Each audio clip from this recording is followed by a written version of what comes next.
kakapsat kasapulag ti ulcer ta may liliw na klaw na kakapsat kung mga nagsiserbi ko makinapo manong matawin kun nga makapagpag na. Tata sir, kasapulam mi kumati wheelchair na tapno da service na nga may makigimog kada gumit. Kaaliwag sa isuna. Ta inal daw may lata isunan nga dati kay pagtaingan da nga makalaliwag say.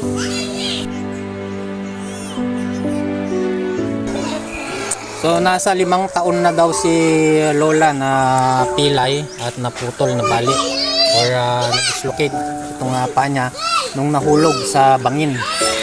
Ngayon, hindi siya nakapagpa-opera. May taga-barangay na kumuha sa kanya para ipa-opera.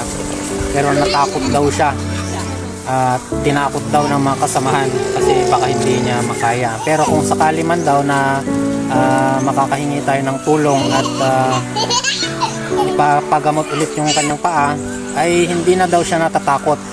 At ang request niya ngayon ay isang wheelchair para makapagsimba raw siya every Sunday. Dati daw siyang church goer, pero nung napilay, nasa 5 taon na rin daw siyang hindi nakaka-attend. So tulungan po natin si nanay. Hi sir, ma'am. Ato'y inang ko. Ato'y natinagta balantayan mi. Nagkalag si ato'y sa kanaka.